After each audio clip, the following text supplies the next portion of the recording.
Another way you can impact the overall effectiveness of your trading and profitability, which is what we're really looking at here, is building on this concept of indicators and primary and secondary indicators. And that's with selective trading timing is a great concept you can use with that.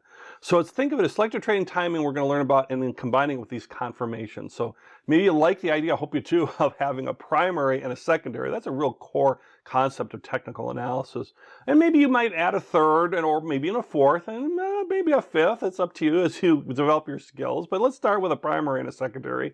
And then you can add to the trade as indicators are met. So maybe you want a primary, a secondary, you're good with a third, but then you maybe add a little bit more with your fourth and fifth indicators come in. So if you want to approach it that way, that can be a great approach too and use more indicators. So how does it work? So let's say you take a certain amount that you've designated for a trade, for a particular individual trade of an individual security, you're going to commit a certain amount of money. Let's pretend and say is $500. Students from all over the world, over 200 countries, so please just submit in that idea of rupees or euros or pounds or whatever yen, whatever you use.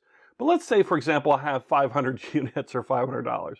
So maybe what I do is I break that up. Instead of putting it all in, I break it up depending on when these different indicators are met.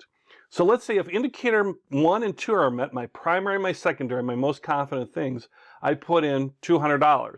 And then if I see, or either right away or when, if it progresses, a third indicator is met, a third different indicator is met, well, then I'll put in another $100 and another 100 for number 4 and another 100 for number 5.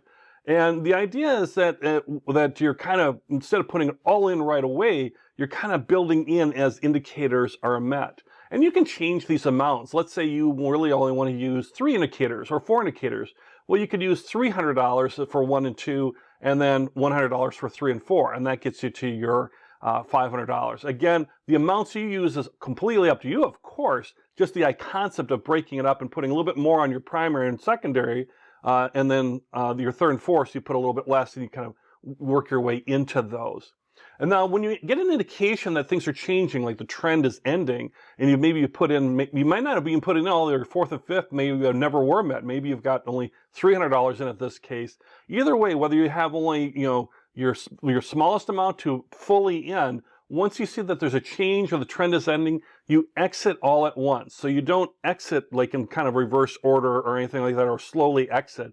Once you see a definite sell signal, you want to get out and you want to exit and book your profits. Otherwise, you'll just as you built up your profits going up, you don't want to erode your profits going down. You want to build them up slowly and then protect them and then get out and do another trade. As far as doing it all over again is the idea. So that's the idea of how that selected trading timing works. Is I'm using these indicators, but I'm using the indicators as far as when certain milestones are met with this particular security that I'm trading. So it's a great way to kind of, add a little bit more safety without having to go all in on and trying to, feel like you have to really know that fifth indicator well. You could put a little less risk on, let's say, that last fourth or fifth indicator, as an example.